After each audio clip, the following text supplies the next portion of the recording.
Nagyon izgi. You Na, are... hát you are live. Azt a mindenit! Hello! Ez már az? Szerintem ez már az. Wow.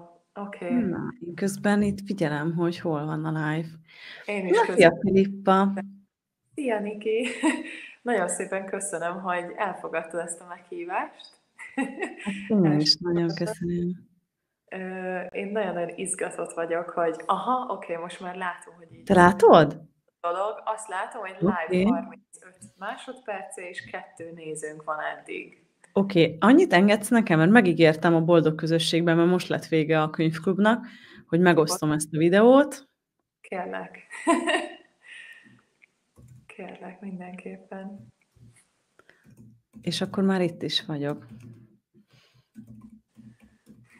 Szuper. Oké, poszt.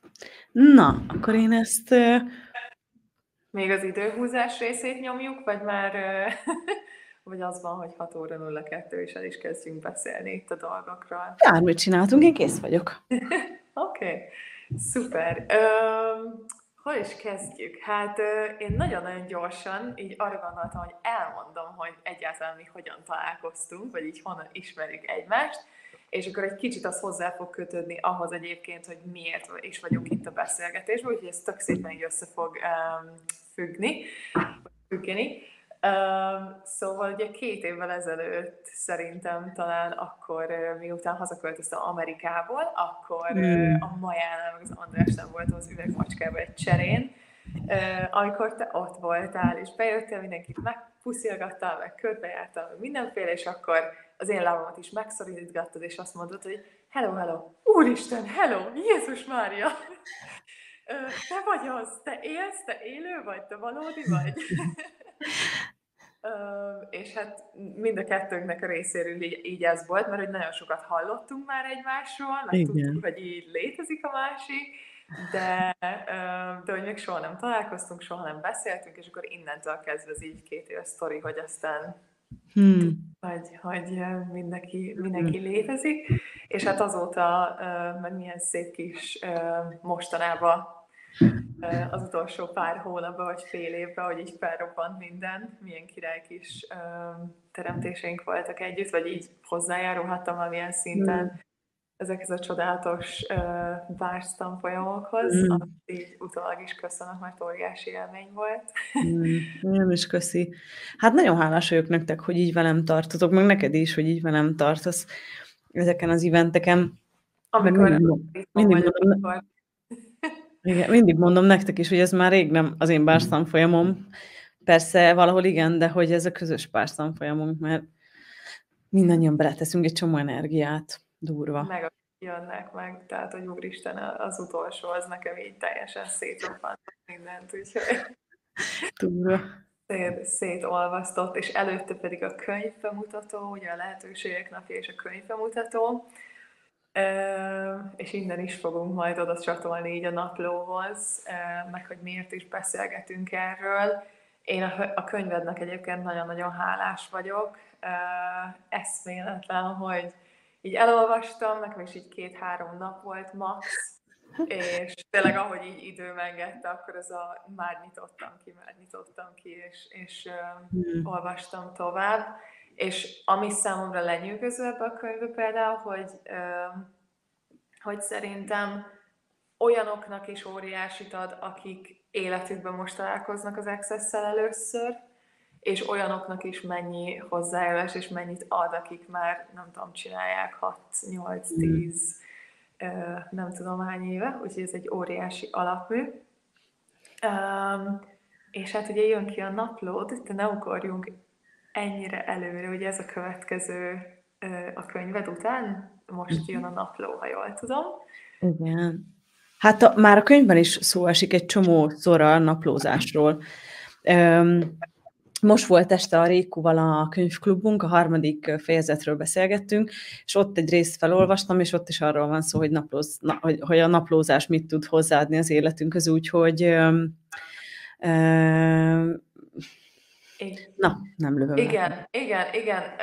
Én se ugornék annyira előre. Egyébként Igen, nekem annyira van meg ez a naplózás dolog, amennyire tőled hallottam, akár a Tudatosság podcastbe, vagy így a könyvbe, hogy egyáltalán, hogy neked így mennyit segített az életedbe, és hogyan is van.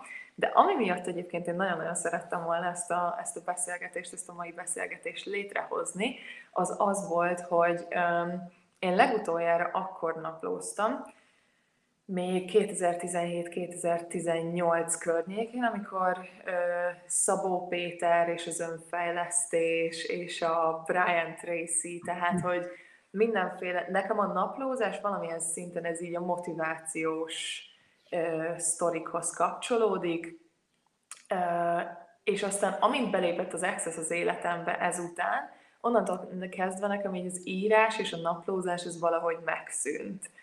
És én pont erre lennék kíváncsi, hogy te ezt hogyan csinálod, hogyan jött a te életedbe, és hogy ez hogyan tényleg access-es fejjel. Mivel én arra emlékszek, hogy például Szabó Péternél azt kellett mindig csinálni, hogy írjuk le, hogy miért vagyunk hálásak aznap, akár amikor felkelünk, akkor hogy miért vagyunk hálásak aznap reggel, és akkor, tehát, hogy reggel este írjuk ezt, hogy miért vagyunk hálásak, körülbelül ez van meg nekem. Mesélsz nekünk arról, hogy te hogyan csinálod, és hogyan jött neked ez így az életedbe? Persze. Szerintem talán az egyik legfontosabb dolog, hogy szerintem a naplózás az egy állandóan változó dolog. Szóval vannak időszakok az életemben, például tavaly decemberben elköltöztünk Krisszel Mexico Citybe, és ott végül is karácsony körül értünk oda, és valamikor 2 ünnep között beköltöztünk az első helyre, ahol decembertől január elejéig voltunk, és akkor az ott egy ilyen mozgalmasabb időszak volt. Én azt vettem észre így az életemben, hogy akkor írok a legtöbbet, amikor utazom, szóval akkor már felszállok a repülőre Budapesten, és azonnal veszem elő a naplómat, és elkezdek írni, de majd mindjárt mesélek róla, hogy mikről szoktam írni. És ez ilyen nagyon érdekes, mert attól függően, hogy mennyire intenzív úgy az életem, attól függ, hogy mennyit naplózom. Most például már nem Budapesten élek, hanem elköltöztem vidékre, és például itt nincs meg az a fajta social élet, ami mondjuk nem, social, ez sem igaz, nem jó kifejezés, inkább csak ez a kávéházi élet, amit én egy ilyen inspiráló közegnek és nagyon inspirál számomra az a közeg, imádok ilyen specialty kávézókba járni, egyiket jobban szeretem, mint a másikat, és én nagyon szeretek ezekre a helyekre elmenni, és csak így tűnődni. Szóval van, hogy nem is írok, szoktam gyakran naplózni, és például az utóbbi időben azt vettem észre, hogy egy kicsit kevesebb időm jutott a naplózásra, mert hogyha bent vagyok a városban, akkor mindig nagyon sok minden így összejön. Itt kint vidéken, meg valahogy nekem így nem jön ez a dolog, és most például elutaztam Rómába egy teljes hétre, és emlékszem, hogy felszálltam a repülőre, és azonnal elkezdtem írni, de rengeteg mindenről, és majd mesélek erről, hogy mi mindenről szoktam írni, szóval szerintem van, akinek működik az, hogy otthonban, kis sarokba összbekuckózik, és akkor a családtól egy picit elvonul, és akkor ott írogat. Kinek mi?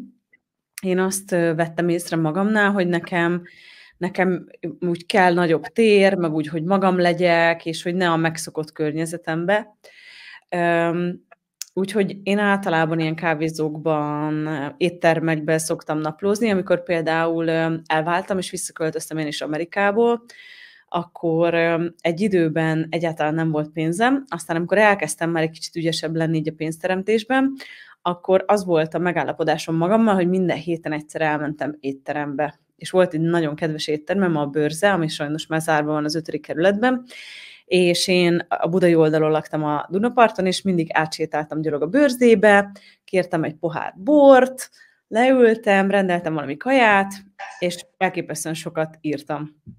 Szóval, hogy nekem mindig inkább ehhez a kimozduláshoz, vagy valamilyen térbe lenni, de biztosan régen se véletlenül volt az, hogy az összes íróköltő, meg művész, festő a kávéházakban élte az életét, és valami ott van. És én így azt vettem észre, hogy ha én naplózom, egyrészt nekem nagyon fontos az, hogy hogy egy jó minőségű füzetbe írjak jó tollal, amivel lehet szépen írni, meg olyan áramlóan.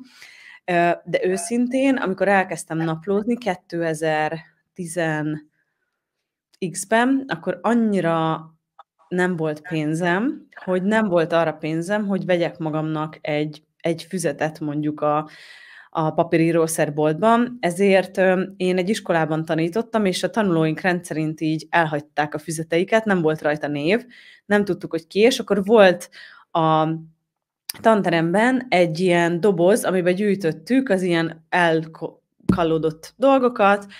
Ez egy fodrásziskola volt, úgyhogy volt benne stílfésű, hajvágóolló, hajkefe, meg füzetek, ami a tanórán írták a gyerekek a cuccokat, és volt 3 dobozunk volt egy doboz, amiben a friss cuccok voltak, volt egy közepes doboz, ami mondjuk 1 hónapja volt ott, meg volt egy doboz, amiben már fél éve, 1 éve kallódó dolgok voltak, és akkor az a doboz az volt, amit senki nem vitt el. És akkor én azt csináltam, hogy annyira nem volt pénzem, hogy abból a dobozból válogattam olyan füzeteket, amiben mondjuk csak pár oldal volt teleírva, kitéptem azokat a lapokat, és ezekbe írtam. Szóval mai napig megvannak ezek a füzetek, ilyen kis unikornisos, szóval nagyon sok ilyen emlékem kötődik ehhez az egészhez, és én nem tanultam senkitől a naplózást, hanem egyszer csak azon kaptam magam, hogy elvittem egy ilyen füzetet, és ültem a villamoson, és ott írogattam mindenféle dolgot. És amikor megismerkedtem az Access eszközökkel, akkor ugye rengeteg kérdést teszünk fel az Access-ben, de valahogy én azt vettem észre, hogy most már persze tudom így szavakba önteni, hogy annak idején, amikor elkezdtem naplózni ezekről a kérdésekről, feltenni magamnak ezeket a kérdéseket ilyen írásos formában, akkor végülis azt csináltam, hogy a jelenbe hoztam magam a kérdéssel, hogy segítsek valamit? Bocs, nem, bejött a lakótársam, és most arra kértem, hogy így csukja már be az ajtót. Bocs, nem viccelj. vagyunk, és azt hiszem, hogy nem lesz itthon senki, én is a padlón ülök, de becsukom az ajtót, és itt. Jó, nyugodtan. Bocsi. Ez egy ilyen freestyle. Full. Full freestyle. Én ezért mondtam neked, mikor kezdtünk, hogy inkább becsukom az ajtót, mert néha van olyan, hogy a cédrus lent elkezd ugatni, és akkor én live-ozgatok, ő meg lent. És neki is mondom, olyan van megint, és hozzá akarsz szólni a témához. Okay, igazándiból, amit szerettem volna így mondani, hogy eleinte csak írtam, amiben tudtam, és mindenről írtam. És arra használtam ezeket a kérdések, vagyis hát az Access eszközöket, ugye nem volt arra, tehát, hogy amikor valaki először találkozik az eszközökkel, és azt mondja, hogy tegyél fel egy kérdést, akkor mindenki csak így kérdezget bele a levegőbe, de igazából úgy nem is igazán értjük, hogy miért kell feltenni egy kérdést. És például én azt vettem észre, hogy minden alkalommal, amikor ültem mondjuk a villamoson, és leírtam egy kérdést, hogy oké, mit szeretnék, milyen legyen az életem 5 év múlva.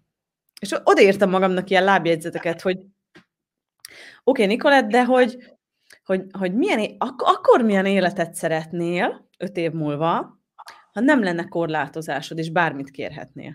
Ha nem lenne múltad, hogyha nem abból indulnék ki, ami most van, hanem hogy szabadjára engedném ezt a dolgot, és tényleg a végtelen lehetőségekből választhatnék, tudván azt, hogy minden lehetséges a számomra, nincs lehetetlen.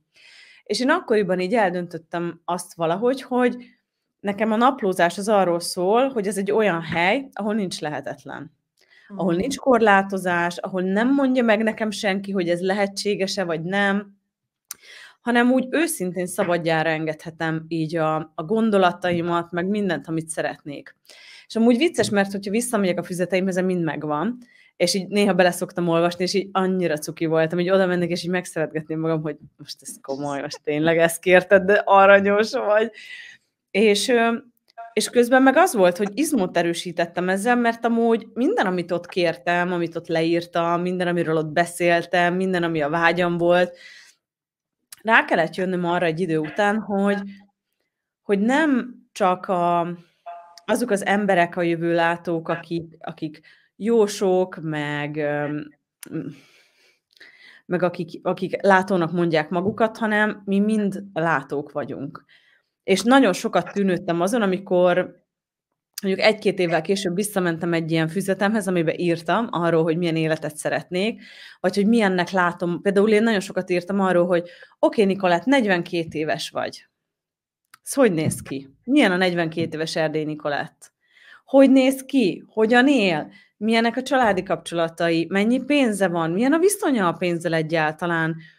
Hogy kell őt elképzelni? És annyira izgalmas az, hogy mindig ilyeneket írtam, hogy befektető vagyok, hogy nem csak a tudatossággal foglalkozom, hanem más dolgokkal is, hogy van több könyvem, amit kiadtam, és mindenféle, és hogyha most visszamegyek, akkor minden történik tehát, hogy akkoriban ez mind lehetetlennek tűnt a számomra, hiszen egy kis senki voltam, éppen elváltam, és semmi pénzem nem volt, úgyhogy akkoriban ez úgymond az akkori valóság, ha az akkori valóságomból indultam volna ki, mint lehetőség, akkor ez egy lehetetlen kategória lett volna a fejemben. Csak hogy eldobtam azt, ami volt, és úgy döntöttem, hogy amikor én naplózom, akkor ott nincs lehetetlen, nincs korlát, ott bármit lehet írni.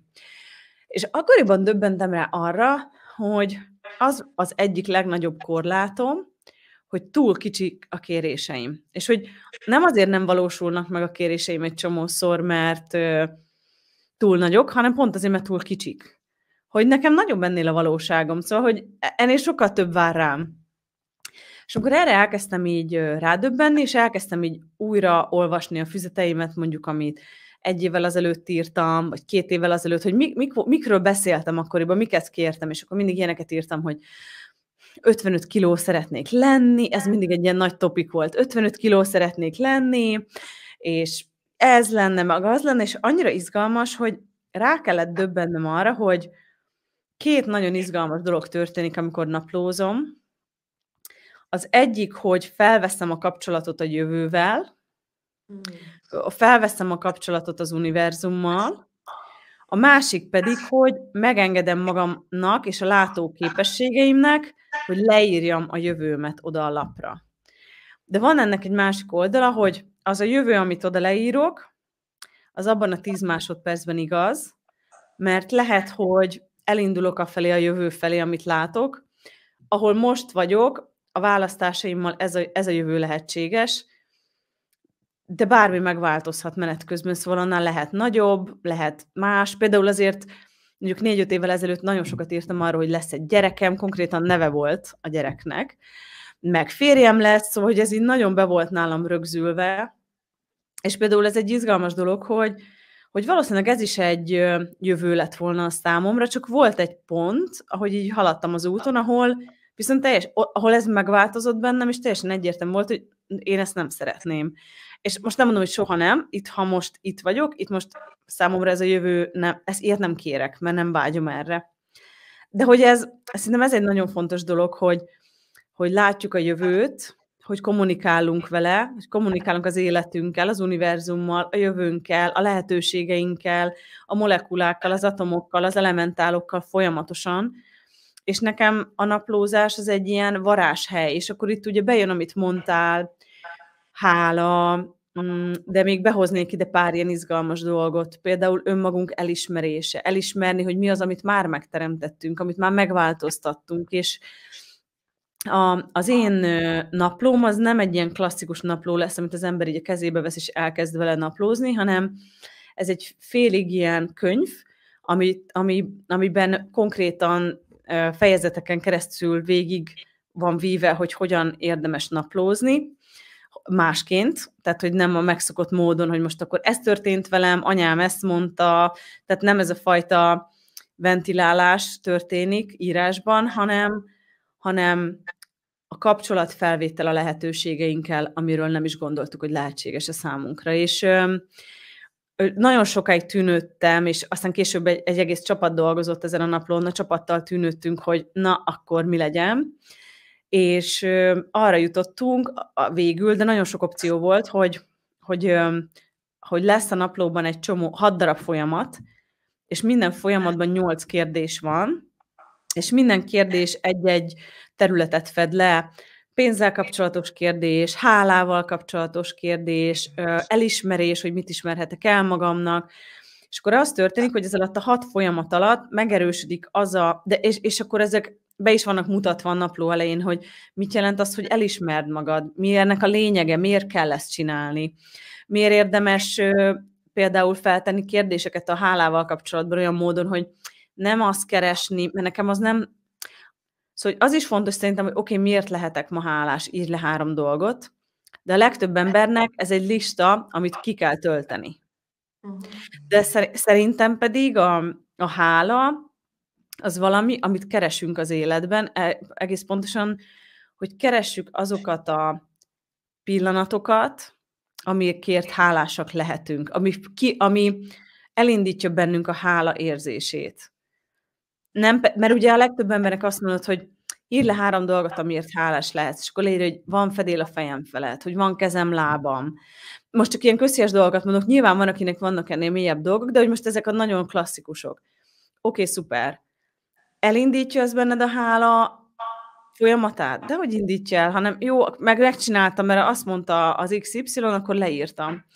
Én meg azt szoktam mindig mondani, hogy mi lenne, ha reggel felkelni, és azt mondanád, hogy na univerzum, akkor hozz olyan helyzeteket, amiért, hogy mutasd meg, miért lehetek ma hálás. Hogy mi van odakint, ami. És az fog történni, hogy jönni fognak emberek, valaki csak kedvesen fog hozzád szólni. A buszsofőr nem becsukja előtted az ajtót, hanem látja, hogy futsz a buszra, és megvár téged, és akkor felszállsz, és mondod, hogy wow, köszönöm. És akkor az lesz, hogy ez megint egyfajta kommunikáció az univerzummal, hogy vagy azt mondani az univerzumnak reggel, hogy univerzum, lepj meg valami varázslatossal, valamivel, amire azt mondom, hogy wow, ez durva.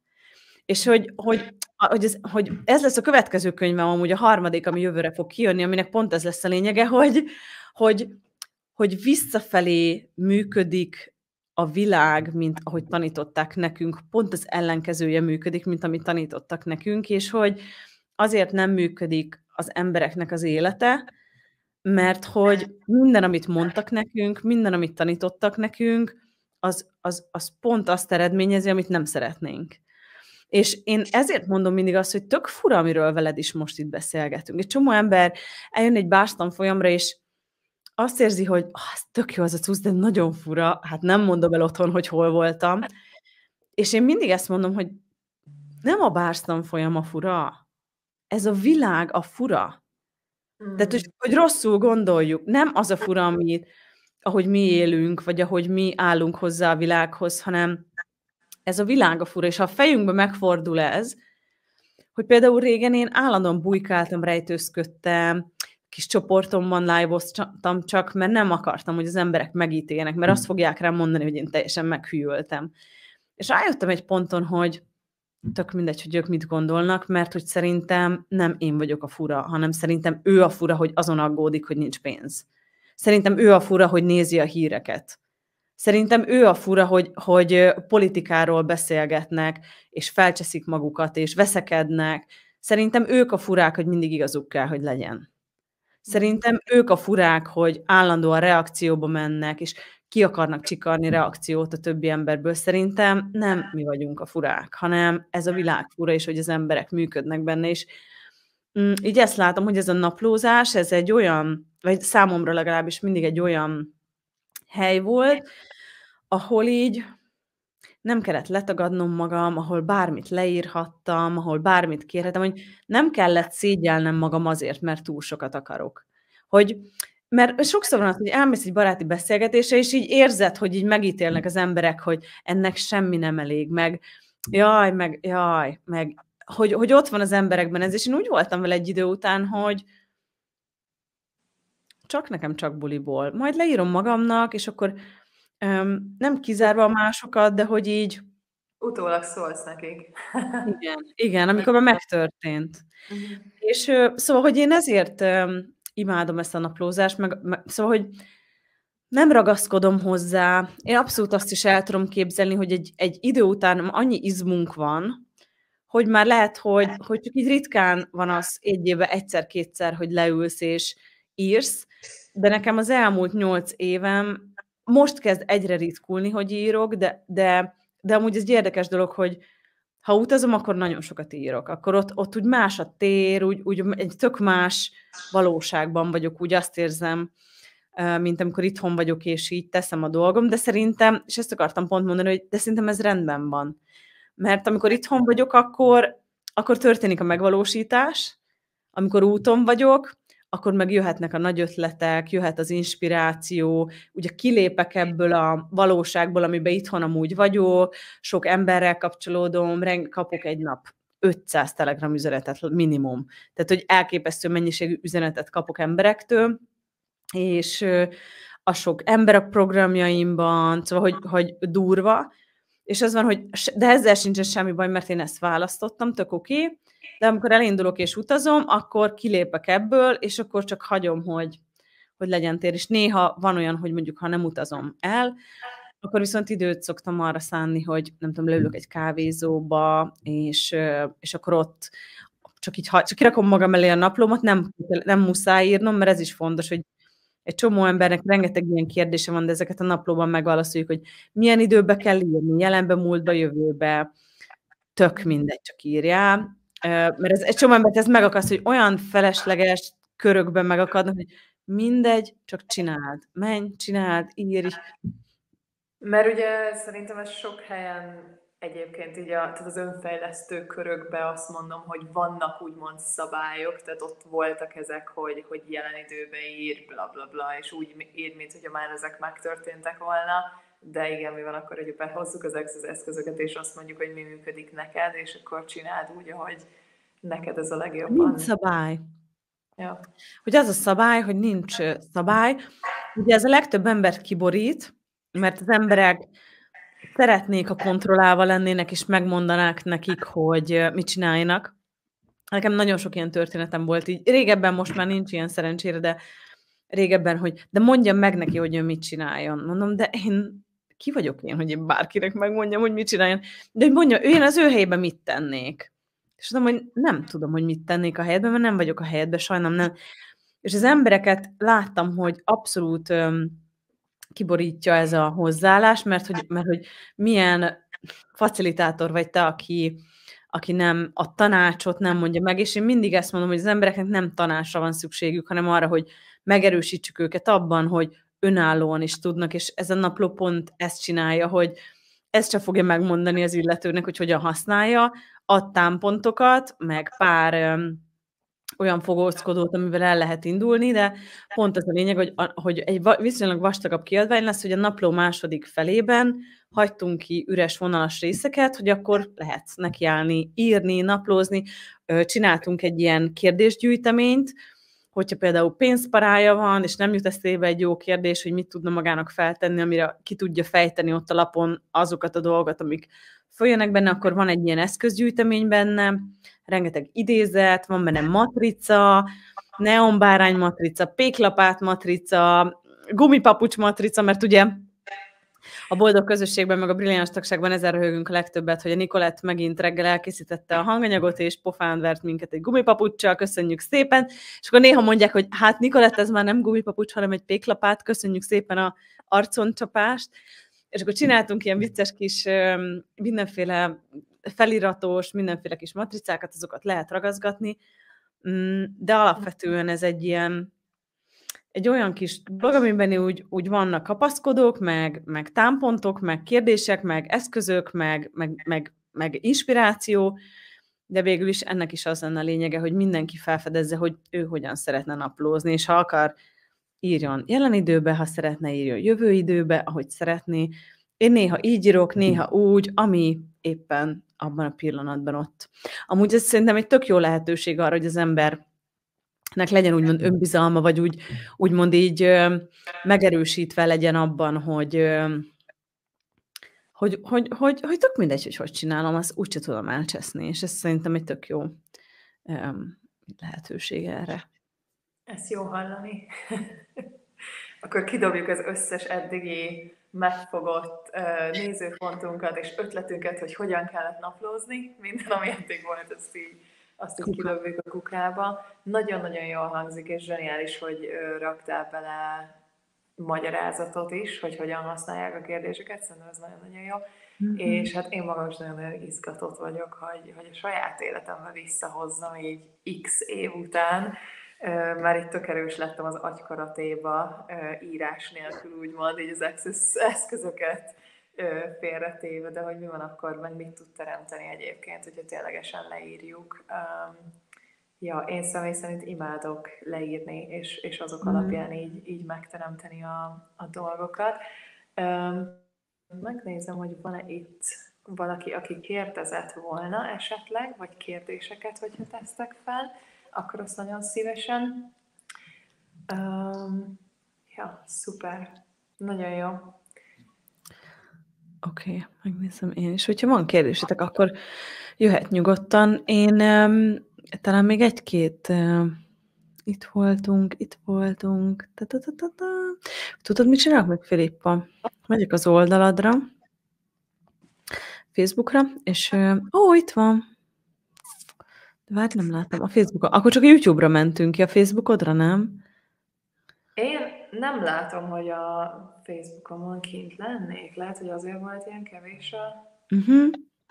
Aha. Ha nem találom, azt írják itt, várják, akkor beteszem nekik a YouTube linket.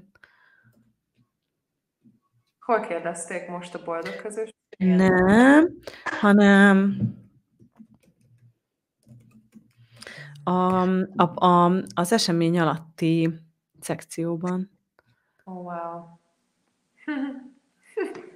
Bocsi, mindenkitől utólag, és életem első Facebook live-ja. De nagyon ügyes voltál. Köszi. Veled könnyű. De nagyon ügyes voltál. Én is mindig bénázok egyébként ezekkel. Mindig bénázok. Másokat nézni, és akkor így, hát még kérdezhették volna ezt, meg ezt, de amikor valaki így magának csinálja, akkor ott van, hogy apácska. Igen. Amúgy izgalmas. Hát, nem is könnyű. Talán még egy pár gondolat, hát ezzel megválaszolom Pál embernek a kérdését, aki majd utólag nézi ezt a live-ot, hogy talán azt tudnám mondani erre a naplózásra, hogy így önmagunk felfedezése, meg a saját valóságunknak a felfedezésére a legklasszabb dolog ez meg én nagyon sokszor, szóval nagyon változatosan naplózom, hogy van egy témám például, ami nagyon felcsesz, mondjuk nem tudom, például a testemmel szoktam vekengeni, hogy nem vagyok elég vékony, nekem ez egy ilyen állandó örök témám, kihez tartozik ez, de mindegy is. És akkor így szoktam írni, hogy oké, milyen nézőpontjaim vannak az ételekről, hogy milyen nézőpontjaim vannak a testemről. És akkor elkezdek ezzel kapcsolatban leírni dolgokat, hogy igen, az a nézőpontom, hogy a cukortól narancsbőrös leszek. És akkor leírom ezeket. Az a nézőpontom, hogyha este 6 után eszem szénhidrátot, akkor az ez és ezt csinálja. És tök durva, hogy nagyon sokszor összeszoktam például ezeket gyűjteni. Szóval ilyen nagyon változatos az egész, nem csak arról szól, hogy írok a jövőről, meg hogy milyen életet szeretnék, meg mit szeretnék teremteni, meg hol látom magam, meg mit akarok. De nagyon sokszor például csinálom azt, ami lehet, hogy így furrás sok mindenkinek, hogy ezt nem mindegy, elmesélem, azt lehet, hogy sokan azt gondolják, hogy megbolondultam, azt szoktam csinálni, hogy így én úgy hiszem, hogy nekem van egy csapatom, akik itt vannak körülöttem folyamatosan, és abban érdekeltek, hogy támogassanak, és nagyon sokszor az, hogy leülök, és így, hey guys, what should I know? Hogy, hey srácok, mi az, amit tudnom kellene, vagy egy csomószor írok erre, hogy what should I look at? What should I, csak hogy adjanak információt a dolgokról, hogy hol van az, ahol nem. És tök érdekes ez, mert van csapatod, nincs csapatod, őrangyalók, nem őrangyalók, de hogy egyszerűen az univerzumban minden molekula kommunikálni akar velünk. Az ötleteid, a jövőd, a vállalkozásod, a szék, amin ülsz, minden folyamatosan, a mindenség folyamatosan beszél hozzád. És a legtöbbünkhez hangosan szólna, csak a legtöbben AirPods Max-szal járunk, max hangerőn, úgy, hogy rajtunk maradt még az éjszakai ilyen szemellenző is, vagy nem szemellenző az a cucc, és akkor se nem látunk, se nem hallunk, mert így pa, így járunk a világban, és az van, hogy minden akar velünk kommunikálni. És például nekem a könyvem az 2016 óta írom azt folyamatosan minden egyes naplózáskor, hogy I'm an author. Hogy folyamatosan leírtam ezt, hogy I have a book, vagy I have 2 books. Néha azt írom, hogy I have multiple books, hogy van egy csomó könyvem.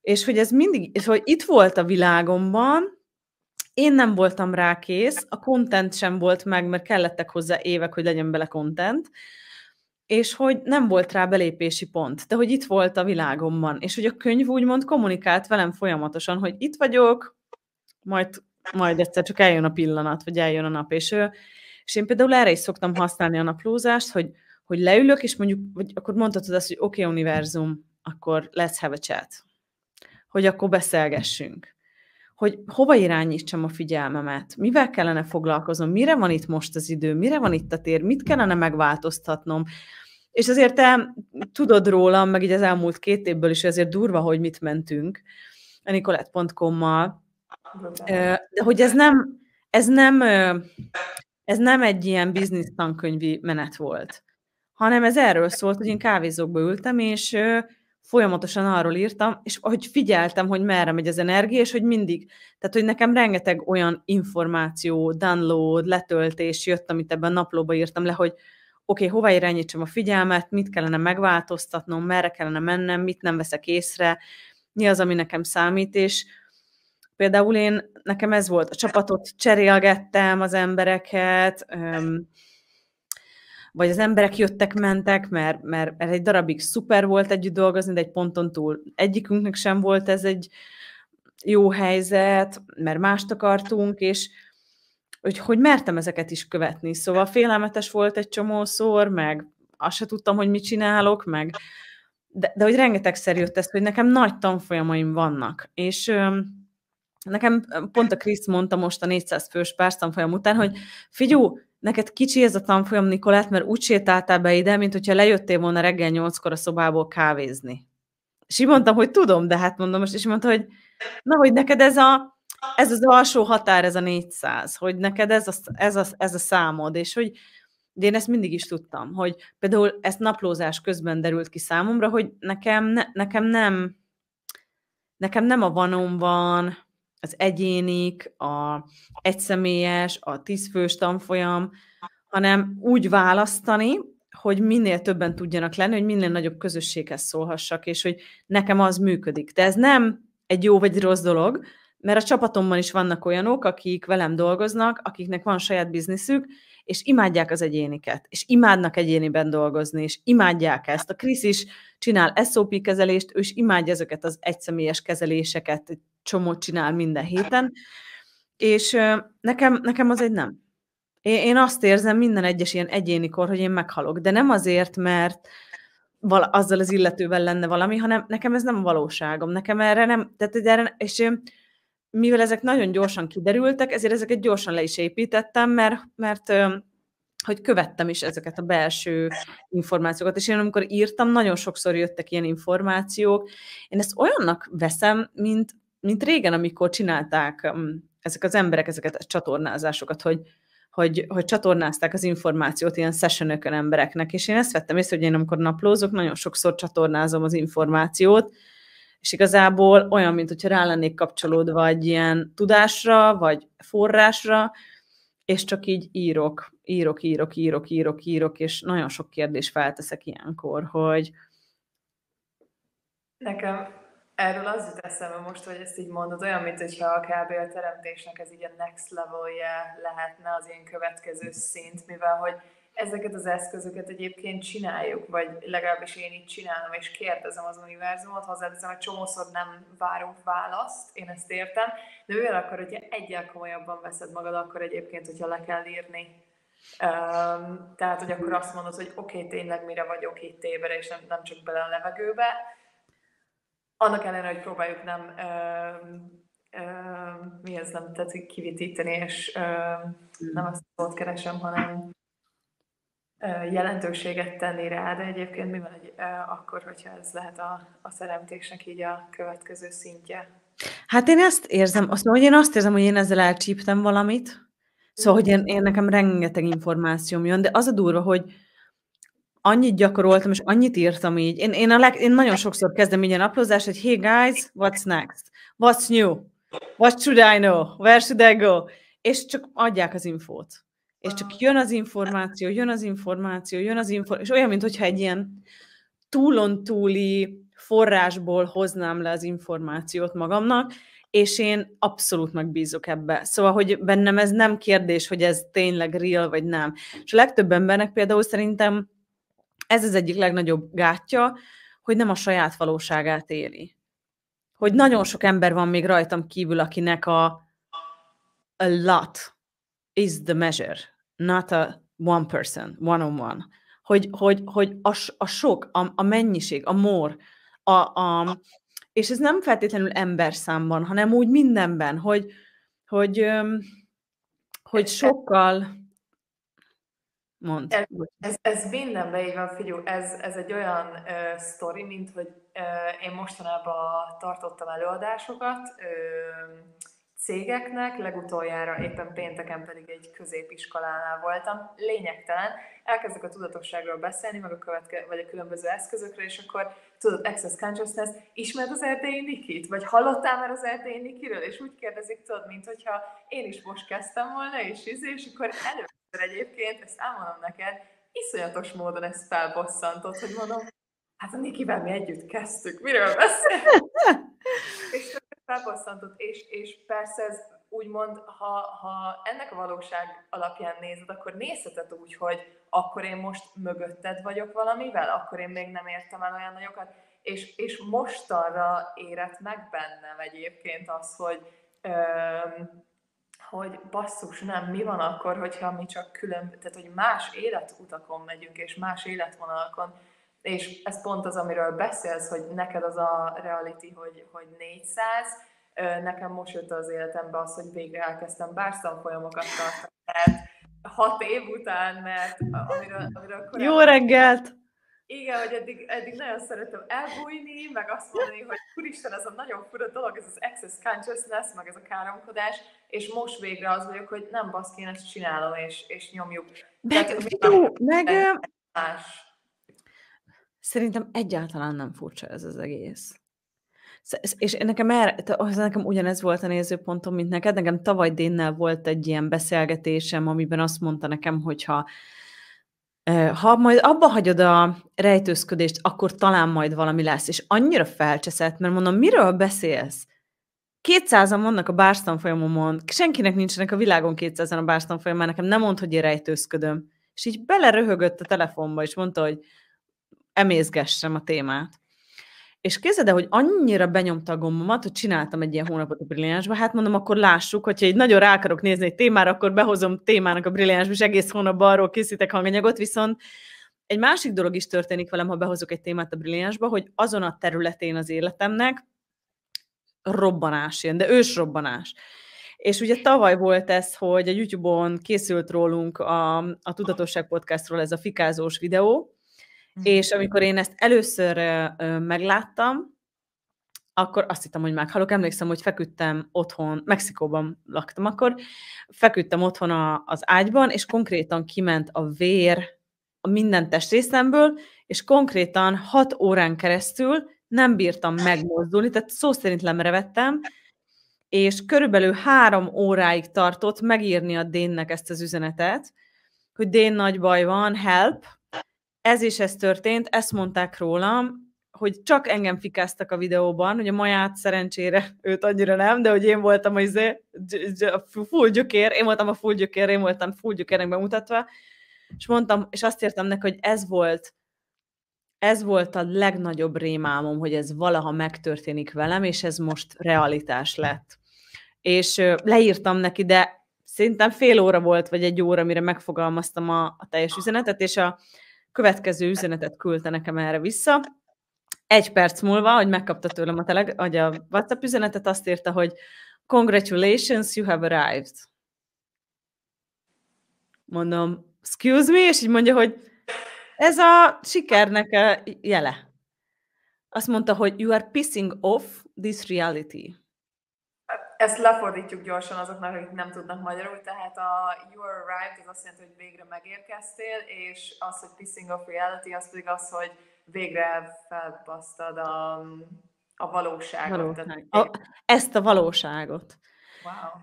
És azt mondta, hogy persze, hát minden, amiről mi beszélünk, aki ezt a valóságot éli, akinek igaza kell, hogy legyen, tehát, hogy aki ezt a valóságot éli, annak bármi, amit mi mondunk, az mindig egy gyökérség lesz.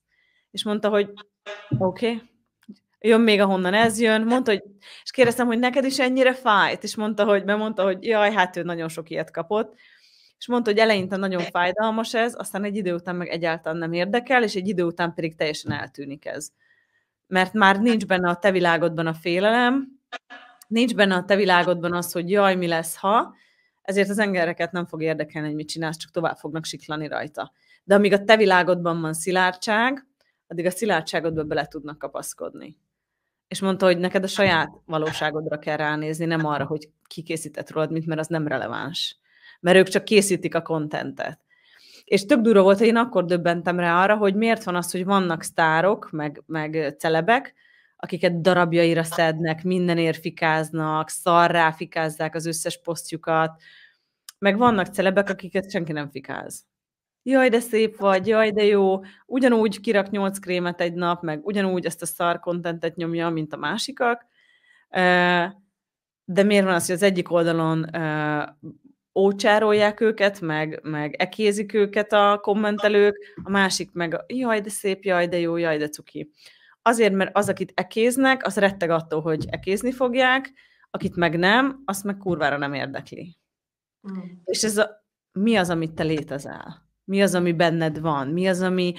És rá kellett erre jönnöm, hogy ez volt a legnagyobb félelmem. És amikor ezt így elengedtem, akkor utána rájöttem arra, hogy nyilván mindig lesz olyan, aki szerint én hülye vagyok, nyilván lesz olyan, aki szerint én, de nem arra kell fókuszálnom, mert közben tudnék mondani minimum 10 000 sztorit, minimum, ami sikertörténet, ahol megváltoztatott egy dolgot, jobb lett a viszonya az édesanyjával, megváltozott az élete, nem tudja mitől, vagy ennél még sokkal durvább dolgok, hogy meggyógyult, elvált, talpra állt, lett cég, szóval rengeteg sikertörténet van nálunk, ami fantasztikus. Szóval szerintem őszintén nem fura ez a access consciousness. Szerintem ne is mondd ezt többé senkinek. Hanem inkább legyen meglepődve, hogy nem ismeritek? Nektek mi bajotok?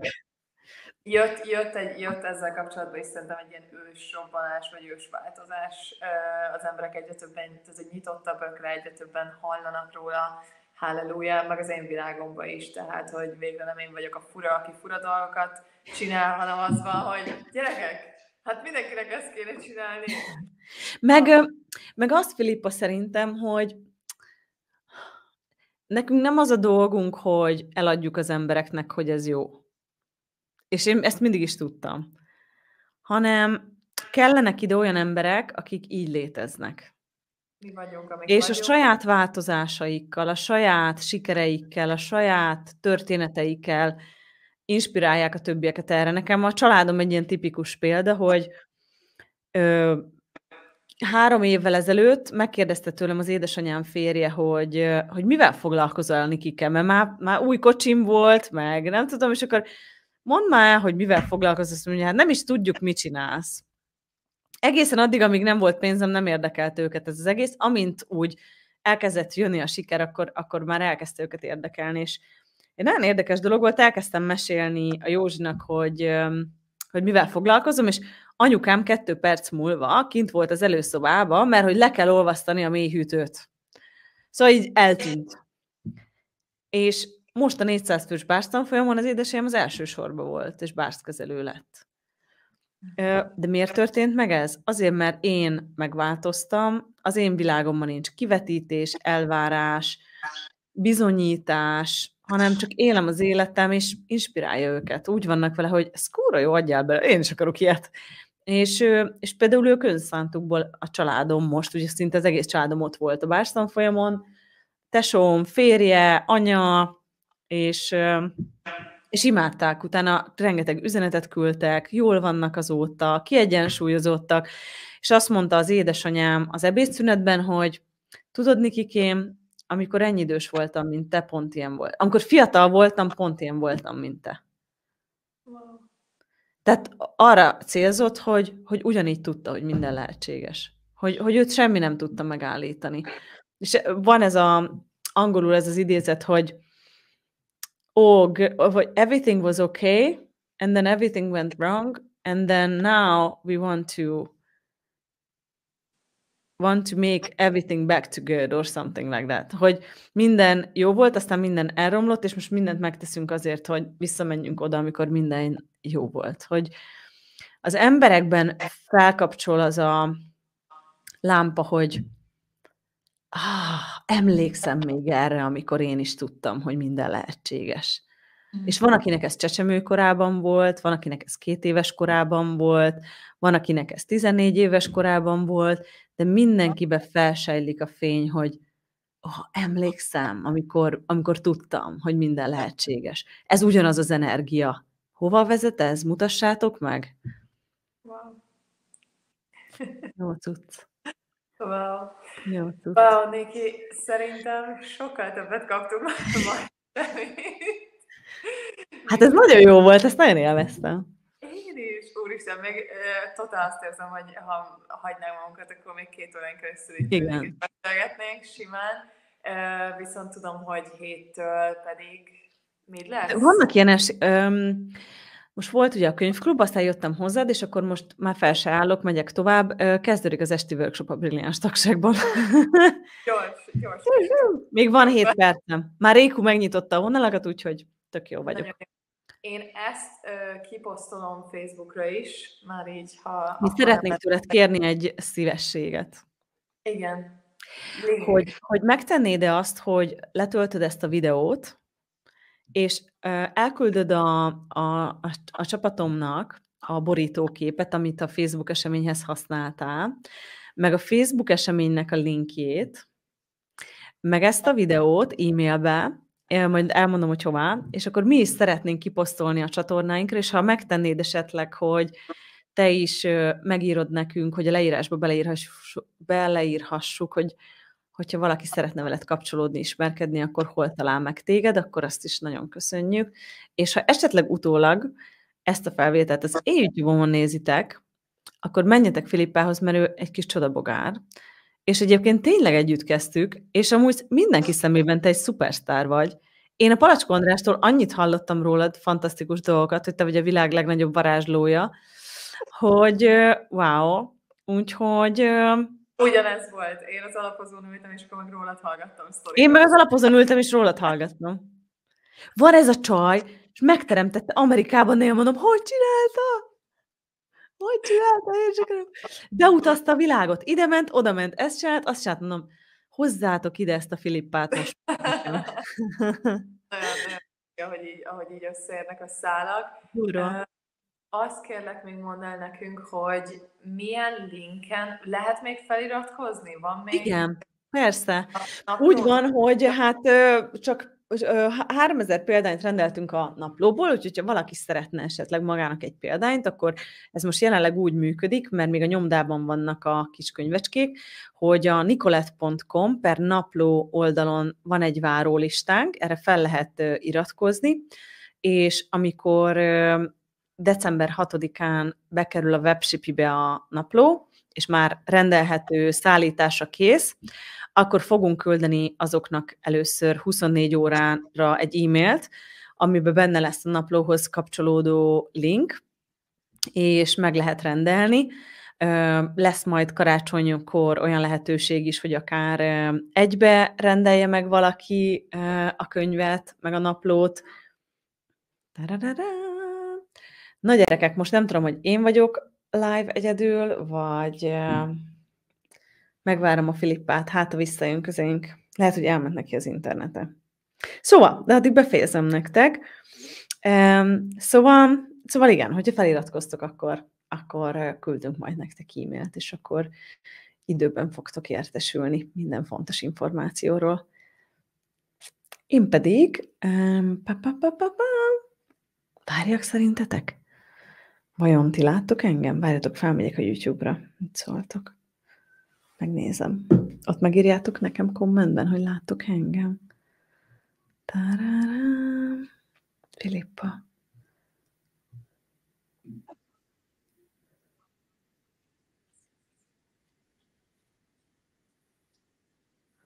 Aha. Sziasztok! Na, azt írjátok meg nekem, a Vikit látom, meg a Ramonát, hogy ti most engem láttok, vagy a Filippát is látjátok. Csak annyit írjatok, hogy csak engem, vagy a Filippát is, és akkor én addig itt várakozom. Aztán majd meglátjuk, hogy mi lesz belőle. Lehet, hogy neki kikapcsolt a laptopja. Ha megírjátok, az szuper. És hogyha úgy van, akkor meg lehet, hogy csak engem. Oh my god, hát ez on my own show lett. Jó. Hát nem tudom, hogy mivel szórakoztassalak benneteket, ameddig a Filippa visszatér, de ha van kérdésetek, akkor nyugodtan tegyétek fel, szívesen megválaszolom nektek, hogy ne hagyjam őt itt cserbe ezzel a live-val, úgyhogy akkor várok. Filippa eltűnt, jól van. Szerintem lehet, hogy lemerült a laptopja, akkor szokott ilyen történni, hogy én maradok itt egyedül. Úgyhogy, vagy írjátok meg, hogy tetszett ez a mai live, hogy vagytok, várjátok-e a naplót, én meg addig beteszem nektek ide a linket, mit szóltok, hogyha engedi.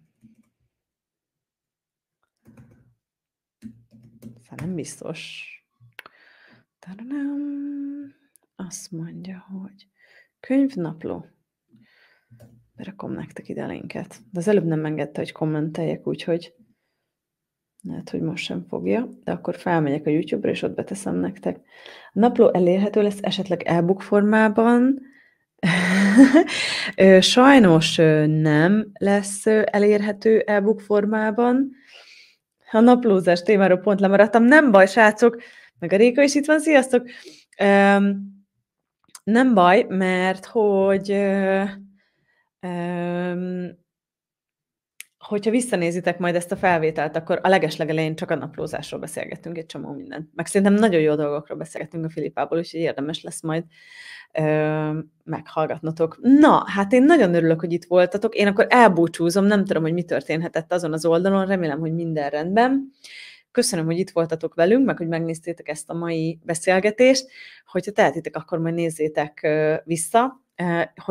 Hogyha megállítjuk ezt a live-ot, akkor utána egyből itt a YouTube-on ugyanezen a linken vissza tudjátok majd nézni ezt a felvételt. Én nagyon köszönöm nektek, hogy velünk tartottatok. Ha pedig brilliáns tagok vagytok, akkor gyertek, mert mindjárt kezdődik Rékóval a BCC hívás. Köszi, hogy vagytok. Filippának nagy ölelés. Sziasztok!